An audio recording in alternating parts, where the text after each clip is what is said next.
बीरपुर गांव, जहां जिंदगी आज भी बैलगाड़ी की चाल से चलती थी, वहीं पर रहता था हरिया, एक ईमानदार, मेहनती लेकिन बेहद गरीब किसान।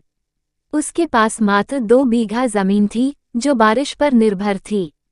हर साल वो कर्ज लेकर खेती करता और हर बार मौसम धोखा दे जाता। उसका परिवार, पत्नी गोमती और बेटा चिंटू, दिन रात मेहनत करते लेकिन पेट भर खाना भी नसीब नहीं होता। हरिया को खेती से बेहद लगाव था।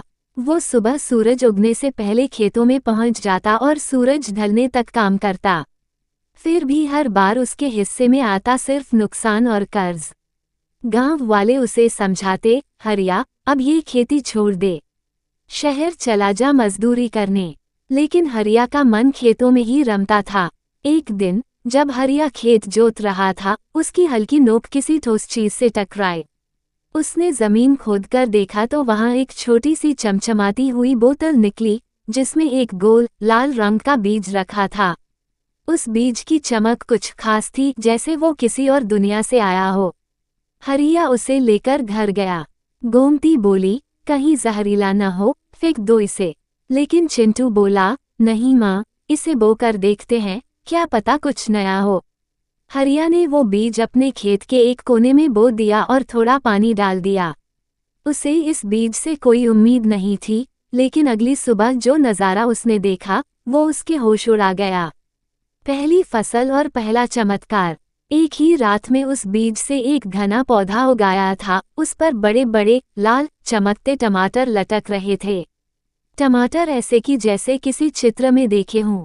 हरिया ने एक टमाटर तोड़ा और चखा, ऐसा स्वाद उसने कभी महसूस नहीं किया। मीठा, रसीला और ताजगी से भरा। हरिया ने कुछ टमाटर गांव के हाट में ले जाकर बेचे। पहले तो लोग हंसे, कौन टमाटर खाएगा जो ऐसे चमकता है। लेकिन जैसे ही एक ग्राहक ने चखा, उसने पूरी टोकरी खरीद ली। फिर तो लोगों की भीड़ लग गई। हरिया का टमाटर अब सबकी जुबान पर था। हरिया ने टमाटर का बीज संभाल कर रखा और रोज थोड़े थोड़े टमाटर उगाने लगा। हर बार वही तेजी से उगते पौधे, वही शानदार टमाटर और हर बार बाजार में बिकते ही अमीरों जैसी कमाई। कुछ ही महीनों में हरिया गांव का सबसे अमीर किसान बन गया। उसने घर की मरम्मत करवाई, चिंटू को शहर के अच्छे स्कूल में दाखिल करवाया और बाकी गांव वालों की मदद भी करने लगा। लेकिन ये बदलाव देखकर गांव के जमींदार ठाकुर रणवीर सिंह को जलन होने लगी। वो सोचने लगा, एक गरीब किसान अचानक अमीर कैसे हो गया। ठाकुर ने हरिया को बुलाकर पूछा, कहाँ से लाया ये टमाटर? हमें भी दे कुछ बीज। लेकिन हरिया ने साफ मना कर दिया। ठाकुर ने रिश्वत की पेशकश की, धमकी दी, लेकिन हरिया ने अपना राज किसी को नहीं बताया। एक रात ठाकुर के आदमी हरिया के खेत में घुस गए और जबरदस्ती एक टमाटर का पौधा उखाड़ ले गए। उन्होंने वैसा ही बीज अपने खेत में बोया, लेकिन जो पौधा उगा वो सूखा और जहरीला था। उसका टमाटर सड़ने लगा और बदबू फैलाने लगा। ठाकुर समझ गया कि बीज खुद में जादू नहीं था, शायद हरिया की नीयत या कोई और रहस्य उसमें छुपा था। उधर चिंटू, जो अब पढ़ाई में तेज हो गया था, उसने उन टमाटरों पर शोध करना शुरू किया। गांव में लोग अब बीमार नहीं पड़ते थे, झगड़े नहीं होते थे, सबके दिलों में जैसे सच्चाई और प्यार भर गया था। अब गांव के लोग भी हरिया से टमाटर के बीज मांगने लगे।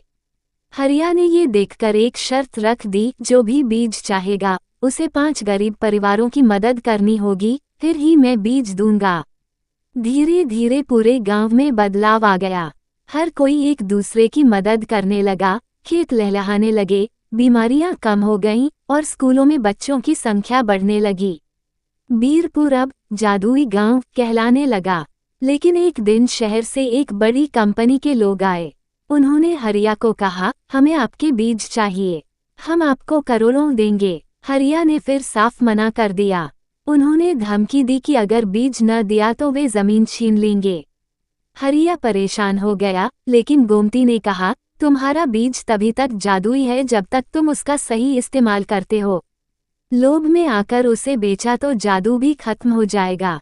हरिया ने सभी गांव वालों को इकट्ठा किया और कहा, अगर हम सब एक साथ खड़े हों तो कोई हमारी जमीन नहीं छीन सकता। ये टमाटर सिर्फ हमारे गांव की ताकत नहीं है, ये हमारी एकता का प्रतीक है। गांव वालों ने मिलकर कंपनी के खिलाफ आंदोलन किया। कंपनी को पीछे हटना पड़ा। हरिया ने अपने खेत के एक हिस्से को प्रयोगशाला बना दिया जहां और भी प्राकृतिक बीजों पर काम होने लगा। बहुत समय पहले की बात है। एक छोटे से गांव में मोहन नाम का एक गरीब किसान रहता था। उसकी पत्नी सीता और 2 बच्चे गोपाल और राधा भी उसके साथ रहते थे। मोहन बहुत ईमानदार और मेहनती था, लेकिन किस्मत ने उसका साथ नहीं दिया। उसके खेत में सालों से कोई अच्छी फसल नहीं हुई थी। कभी सूखा पड़ जाता तो कभी बारिश इतनी ज्यादा हो जाती कि उसकी सारी फसलें बर्बाद हो जाती। गांव के दूसरे किसान धीरे धीरे खेती छोड़कर दूसरे काम करने लगे थे, लेकिन मोहन को अपने खेतों से बहुत लगाव था। उसने हार नहीं मानी और हर दिन सूरज निकलने से पहले खेतों में काम करने चला जाता। साधु बाबा का वरदान। एक दिन जब मोहन अपने खेत में निराश होकर बैठा था, तभी वहां एक बूढ़े साधु बाबा आए। उनकी लंबी सफेद दाढ़ी थी और वे एक लकड़ी की छड़ी लिए हुए थे। उन्होंने मोहन से पूछा, बेटा, तुम इतने परेशान क्यों दिख रहे हो? मोहन ने सिर झुका लिया और कहा, बाबा, मैं एक मेहनती किसान हूँ, लेकिन मेरी फसल कभी अच्छी नहीं होती। मेरे परिवार को खाने के लिए भी मुश्किल से अनाज मिलता है। मैं क्या करूँ? साधु बाबा मुस्कुराए और अपनी झोली से एक छोटा सा प्याज निकाला। उन्होंने मोहन को वह प्याज देते हुए कहा, यह कोई साधारण प्याज नहीं है। इसे अपने खेत में बो दो। ये तुम्हारी किस्मत बदल देगा। लेकिन याद रखना, इस प्याज का उपयोग केवल अच्छे कार्यों के लिए करना। अगर तुमने इसे लोभ और बुरे इरादों से इस्तेमाल किया, तो ये तुम्हारी खुशियां छीन लेगा। मोहन ने साधु बाबा के पैर छुए और उन्हें धन्यवाद दिया। जादुई प्याज का चमत्कार। मोहन ने साधु बाबा द्वारा दिया गया प्याज अपने खेत में बो दिया। उसने हर रोज उसे पानी दिया और देखभाल की। कुछ ही दिनों में वह प्याज का पौधा तेजी से बढ़ने लगा। इसकी पत्तियां सामान्य पौधों से अधिक हरी और चमकदार थीं।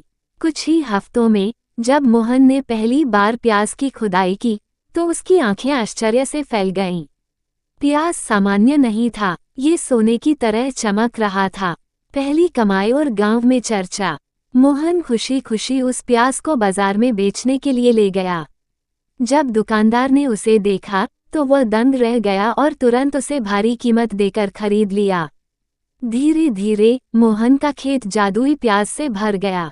हर हफ्ते वह कुछ प्याज निकालकर बाजार में बेचता और अच्छे पैसे कमाता। उसकी गरीबी दूर हो गई। अब उसके पास पक्का घर था, बच्चे अच्छे कपड़े पहनते थे और घर में कभी खाने की कमी नहीं होती थी। गांव में मोहन की सफलता की कहानी फैल गई। सभी लोग हैरान थे कि आखिर उसकी फसल इतनी अच्छी कैसे हो रही थी। कुछ जलने लगे तो कुछ मोहन से उसकी सफलता का राज पूछने आए। लेकिन मोहन ने साधु बाबा का दिया हुआ रहस्य किसी को नहीं बताया। लोभ और विनाश की शुरुआत। धीरे धीरे मोहन के मन में लोभ बढ़ने लगा। उसने सोचा, अगर मैं रोज ज्यादा प्याज निकालूं तो मैं और जल्दी अमीर बन जाऊंगा। क्यों न मैं हर दिन प्याज निकालकर बाजार में बेचूं।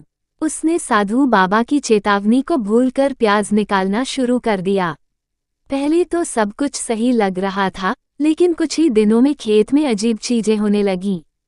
प्याज छोटे और कमजोर होने लगे। पौधों की पत्तियां पीली पड़ने लगीं।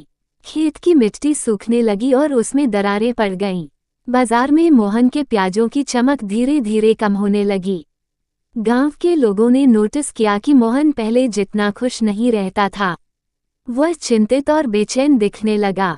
लेकिन उसने अपने लालच को कम नहीं किया और रोज ज्यादा प्याज निकालने लगा।